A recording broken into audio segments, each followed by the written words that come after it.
8 फरवरी 2026 ये वो तारीख है जब जापान का सियासी मंजरनामा आप समझ लें एक ही रात में बिल्कुल बदल गया। चलिए बात करते हैं उस इलेक्शन की जिसने सब कुछ उलट पुलट कर दिया। सोचिए, वजीर आजम बने हुए अभी सिर्फ 3 महीने ही हुए थे और साने ताकाइची ने एक ऐसा कदम उठाया जिसकी किसी को उम्मीद नहीं थी। उन्होंने अचानक इलेक्शंस का ऐलान कर दिया। उनका मकसद अपनी जबरदस्त मकबूलियत को फौरन आम इंतखाबात में सीटों में बदलना। ये सीधी सी बात है, एक बहुत बड़ा सियासी दांव था। और जानते हैं क्या हुआ? ये दांव तो पूरी तरह काम कर गया। उनकी पार्टी लिबरल डेमोक्रेटिक पार्टी यानी एलडीपी ने 465 सीटों वाले लोअर हाउस में एकदम हैरानकुन तौर पर 316 सीटें हासिल कर ली। लेकिन ये सिर्फ एक जीत नहीं थी, ये तो एक सियासी जलजला था। एक तरफ एलडीपी को 118 नई सीटें मिली और दूसरी तरफ जो मरकजी ऑपोजिशन इत्तेहाद था, सेंट्रिस्ट रिफॉर्म अलायंस, वो 123 सीटें हारकर आप कह सकते हैं लगभग खत्म ही हो गया।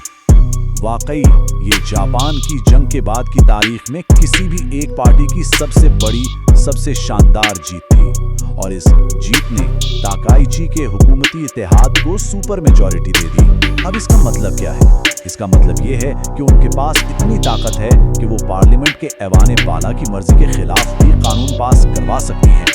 ये जापान की सियासत में एक बहुत ही नायाब और जबरदस्त ताकत है। इसीलिए तो तज्जियाकार भी हैरान हैं। जैसा कि हडसन इंस्टीट्यूट के पॉल सरास ने कहा, एतवार को एलडीपी की फतह के पैमाने को बढ़ा चढ़ा कर बयान करना मुश्किल है। मतलब उनके लिए भी इस जीत का हुजूम समझना मुश्किल हो रहा है।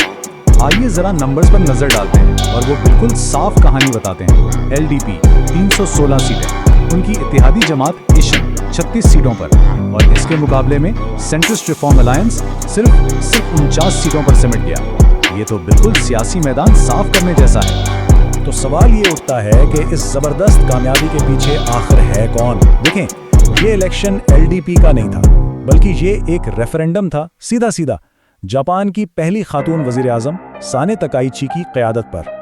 और इस रेफरेंडम का जवाब एक मूवमेंट की शक्ल में आया। सोशल मीडिया पर खासकर नौजवानों में एक नया सकाफी रुझान शुरू हुआ जिसे सानाकात्सो या साने मेनिया कहा गया। ये एक ऐसा जुनून था जिसने ताकाइची को एक सकाफती आइकॉन बना दिया।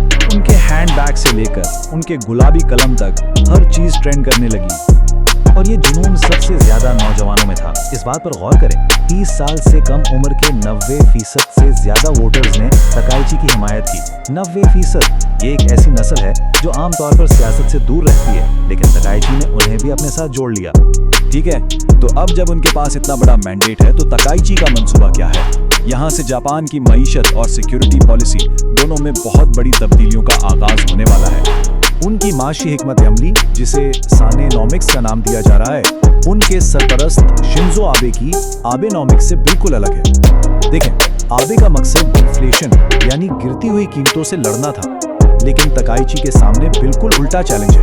इफराते ज़र यानी बढ़ती हुई महंगाई को काबू करना और तरक्की को भी जारी रखना। तो उनका एक्शन प्लान क्या है? इसके 3 अहम हिस्से हैं। पहला, खाने पीने की अशिया पर जो 8% टैक्स है उसे 2 साल के लिए मुअत्तल कर देना। दूसरा, टेक्नोलॉजी और इंडस्ट्री में स्ट्रेटेजिक सरमायाकारी करना। और तीसरा, महंगाई से जो लोग परेशान हैं उन्हें बराह रास्त माली रिलीफ देना। ये एक काफी बड़ा मंसूबा है और बॉन्ड मार्केट्स इस पर गहरी नजर रखे हुए हैं। अब बात करते हैं सिक्योरिटी की। इस मैदान में भी उनका एजेंडा जापान को एक ज्यादा मजबूत और फाल मुल्क बनाने की तरफ इशारा करता है। मंसूबों में शामिल है दिफाई अखराजात को जीडीपी के 2% तक ले जाना, एक नई कौमी इंटेलिजेंस एजेंसी बनाना और हथियारों की बरामद पर जो पाबंदियां हैं उन पर दोबारा गौर करना। लेकिन ये सब सिर्फ जापान के अंदर की बात नहीं है।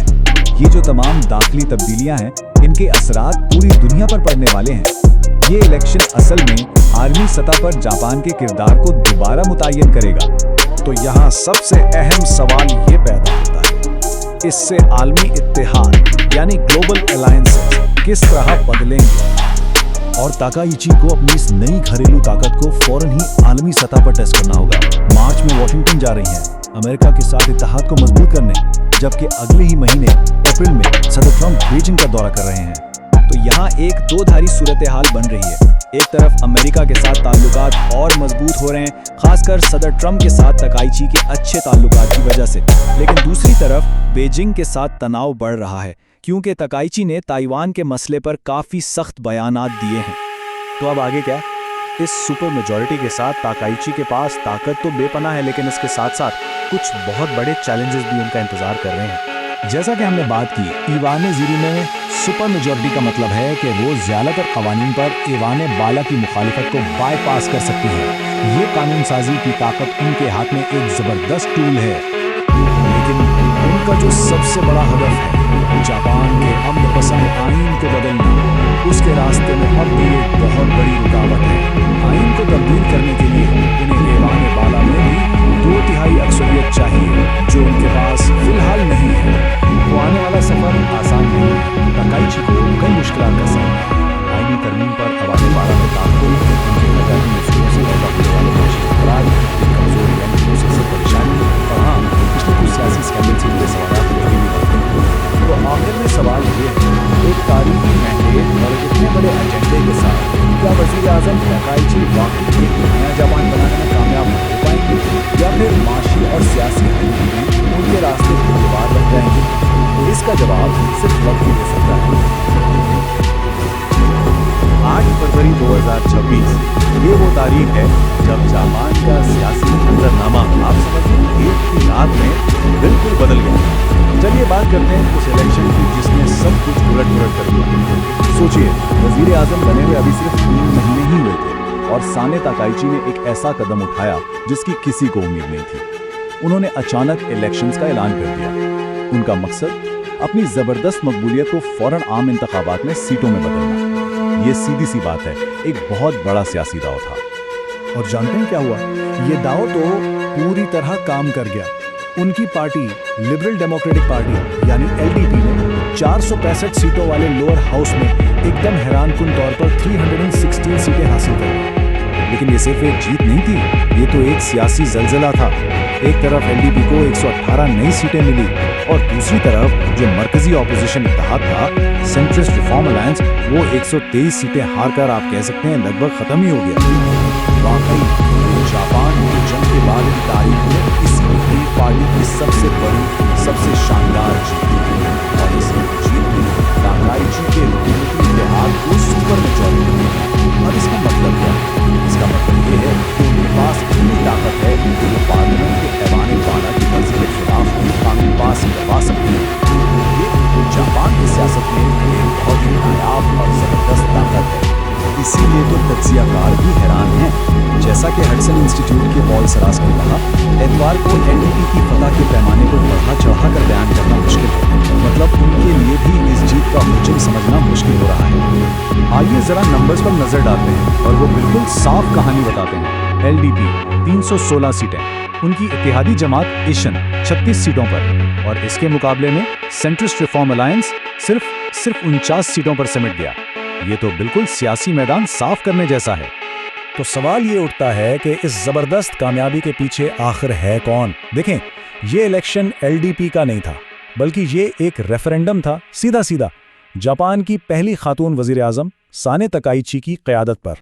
और इस रेफरेंडम का जवाब एक मूवमेंट की शक्ल में आया।